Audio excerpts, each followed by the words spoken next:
Good morning everyone. Hope आप सारे लोग अच्छे होंगे। मंडे का दिन है और इस वीक का फर्स्ट डे है। तो प्री मार्केट हमारे को मिल चुकी है 54,884, थोड़ा सा गैप अप मिला है। और इंट्राडे में कुछ मैंने बाइंग के जोन्स रखे हुए हैं इंट्राडे में, ये वाले अगर इन लेवल्स को मार्केट टच करता है तो यहाँ पे हम थोड़ा सा अपनी क्वांटिटी बढ़ा सकते हैं। और अगर ये लेवल नहीं मिलते हैं तो हमारा जो प्लान है वो जितना हम ट्रेड करते हैं उसी क्वांटिटी से ट्रेड करने वाले हैं। पहली चीज। दूसरी चीज ये है कि आज जो मार्केट में अगर ये अपसाइड सस्टेन करता है तो 55,000 में बहुत हैवी कॉल राइटिंग हो रखी है, और यहाँ पे अगर एक बार कॉल राइटर्स ने भागना शुरू करा प्राइस के ऊपर जाने की वजह से, तो ये प्राइस आज आपको नीचे नहीं देखने को मिलेगा, फिर पूरे दिन भर आपको इसका अपसाइड ही देखने को मिलने वाला है। तो जब कभी भी हम लोग एनालिसिस करें तो हम इस पॉइंट को जरूर ध्यान में रखें कि हमारा डेली का कैंडल कैसे बन सकता है। अगर आप डेली के कैंडल को एक बार समझना शुरू कर दोगे कि डेली का कैंडल किस तरीके से बन सकता है, तो आपके लिए ट्रेडिंग थोड़ा सा एक इजी हो जाएगा। तो अभी तो व्यू ये है, अगर मार्केट में डायरेक्ट गिरावट फॉल आता है तो फिर उसके लिए हमारे पास different different level downside में सपोर्ट्स अभी अवेलेबल हैं। बट अनटिल अनलेस मार्केट इसके नीचे फॉल करता है 54,360 के नीचे, तब तक मैं इस मार्केट में फिलहाल के लिए बुलिश हूँ। ऐसा नहीं है कि हम पुट की पोजीशन नहीं लेंगे। जिस दिन ऐसा मौका मिलेगा जब हमको पुट भी बाय करनी होगी तो उसमें हम बाय करेंगे, बट वो शॉर्ट टर्म के लिए, मतलब इंट्राडे में जैसे करता ही है उसी तरीके से हम उसको बाय करेंगे। तो ये देखो मार्केट में पहला कैंडल बन चुका है और पहले कैंडल पे हम लोग कुछ नहीं करने वाले, हम अपने लेवल का ही वेट करेंगे और देखते हैं जैसे भी अपडेट होगी मैं आप लोगों को अपडेट करता हूँ कि किस तरीके से हमने इसमें ट्रेड को ले पाते हैं। तो मार्केट में फर्स्ट 5 मिनट का मार्केट क्लोज हो चुका है। फर्स्ट 5 मिनट की पूरी रेड कैंडल बनी, और जो इंट्राडे का बाई जोन अभी हम डिस्कस कर रहे थे कि यहाँ पे हम लोग क्वांटिटी बढ़ाएंगे, हालांकि मैंने क्वांटिटी तो नहीं बढ़ाई, बट हम लोग ट्रेड में ऑलरेडी आ चुके हैं और वो ट्रेड में हम अपना ऑप्शन चार्ट में इधर 50 एंड 60 के लेवल पे ही आ चुके थे।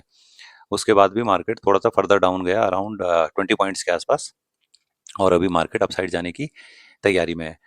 तो क्वांटिटी मैंने इसलिए नहीं बढ़ाई क्योंकि मैं सोच रहा हूँ कि इस प्राइस में अगर हम लंबा रह सकते हैं आज मार्केट में, अगर एक कैंडल बड़ी बने तो इसमें भी काम बन सकता है। और बीच में स्कैल्पिंग तो हम लेते हैं, स्कैल्पिंग अगर कहीं पे मिलेगा तो वो भी हम ट्राई करने की कोशिश करेंगे। तो देखते हैं। अभी तो मेरे को लगता है कि ये जो फर्स्ट कैंडल ग्रीन बनी है इसको भी शेक आउट कर सकता है मार्केट एक बार, यहाँ पे डबल बॉटम टाइप का दिखाने के लिए हो सकता है, मतलब अब कह नहीं सकते। तो जो भी होता है मैं आपको अपडेट करता हूँ।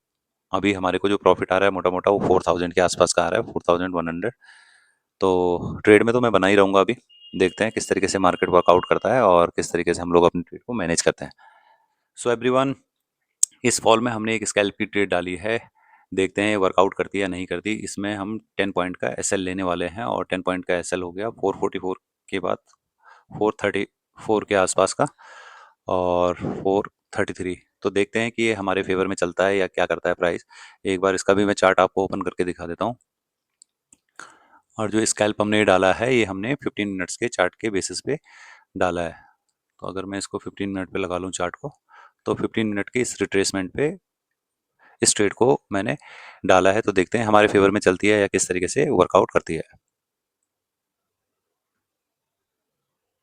इसमें हमारा एसएल हिट हो गया, और अभी अब वेट करना पड़ेगा मार्केट का दोबारा से एसेस करने के लिए कि मार्केट किस तरीके से फंक्शन करना चाह रहा है। ये भी हो सकता है कि मार्केट यहाँ पे डबल बॉटम टाइप का करे कुछ, और उसके बाद फिर अपसाइड, क्योंकि फर्स्ट मूव अपसाइड के बाद जब ये बायर्स आए होंगे तो इन्होंने यहाँ पे इंस्टेंट बाइंग करनी शुरू कर दी होगी लोगों ने, तो उनको एग्जिट करवाने के लिए मार्केट में इस तरीके का कैंडल में भी बन रहा हो। तो इस व्यू को लेके अभी हम देखेंगे दोबारा से किस तरीके से वर्कआउट करता है। बट फिलहाल हमारा एक एसएल लग चुका है और इस पोजीशन में हम अपने अभी स्टिल बने हुए हैं। तो एवरीवन, मार्केट में जो रेड कैंडल आया था उस रेड कैंडल का कोई भी फॉलोअप नहीं आया, और जो हमने स्कैल्पिंग की पोजीशन में एसएल ले लिया था वहाँ पे उसमें मैंने दोबारा एंट्री डाली है। और आप ये देखोगे जब हमने 444 पे वो बाई करा था तो हमने 431 और 432 के आसपास उसको निकाल दिया था।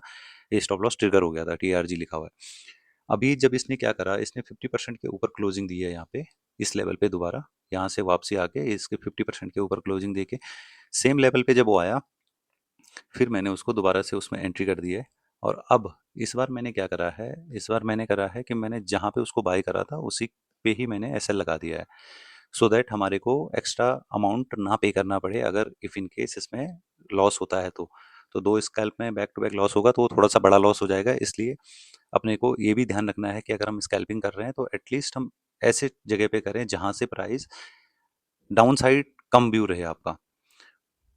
तो क्योंकि एक बार वो एसएल ले चुका था तो इस बार उसको एसएल नहीं लेना चाहिए, ये मेरा मानना था कि ये एक बार इसके प्राइस के ऊपर दोबारा आ गया है तो फिर मैंने उसी के रिट्रेसमेंट पे उधर एंट्री डाल दी।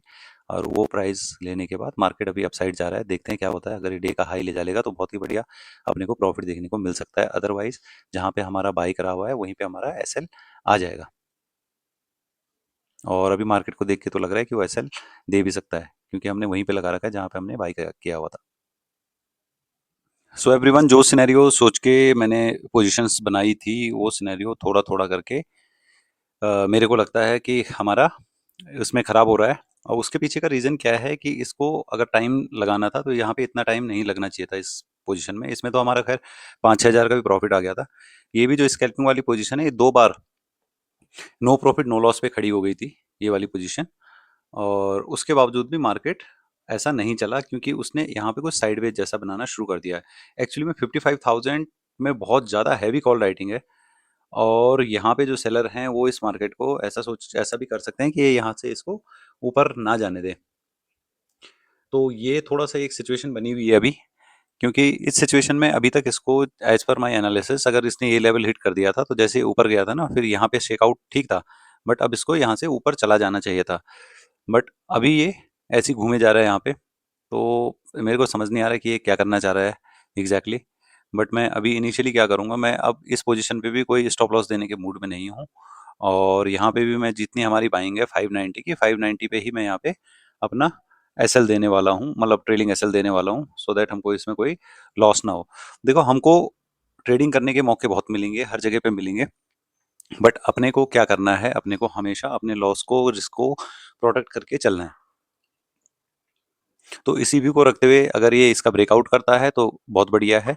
फिर हम देखेंगे कोई दूसरी स्कैल्प की ट्रेड, क्योंकि अभी इसने क्या कर दिया, जो व्यू था वो इनवैलिड कर दिया मेरा, जिस तरीके से मैं उसको ट्रेड करना चाह रहा था।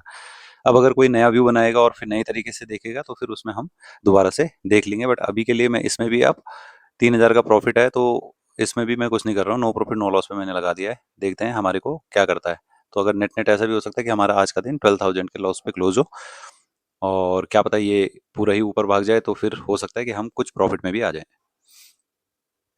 एवरी कैंडल जो बन रही है मार्केट में उससे एक बहुत बड़ा डाउट क्रिएट हो रहा है, और मैं अब इसमें ये भी एसएल नहीं देना चाह रहा हूँ नो प्रॉफिट नो लॉस का, क्योंकि मेरे को लगता है कि मार्केट यहाँ से पुट की साइड में घूम सकती है। और मैंने अपनी पोजीशन क्लोज कर दी और आज का दिन हम यहाँ 10,000 पे ही बंद करेंगे, क्योंकि बहुत इनडिसाइसिव मार्केट हो चुका है मेरी नज़र में। ऊपर जाएगा तो बहुत बढ़िया है, नीचे जाएगा तो भी बहुत बढ़िया है। नीचे के लिए मैं अभी ट्रेड नहीं डाल सकता क्योंकि मेरा माइंडसेट अभी मैंने उसके लिए तैयार नहीं करा है, और रिस्क भी है थोड़ा सा डाउन साइड का ट्रेड, तो हम लोग नहीं डालेंगे। और आज हम अपना जो लॉस है वो 10,000 पे ही बुक करके इसको क्लोज करते हैं अपनी पोजीशन को, फिर देखते हैं क्या होता है। तो अब मिलेंगे आपको कल के सेशन में। होपफुली कल का session as per our analysis चले, और अगर चलेगा तो फिर देखेंगे, और अगर नहीं चलेगा तो फिर उसको भी हैंडल करेंगे। तो अगर आप लोग नए हो इस चैनल पे तो please subscribe the channel and like the video. Thank thank you you so so much. much for giving your time. Keep learning, keep smiling. Thank you so much.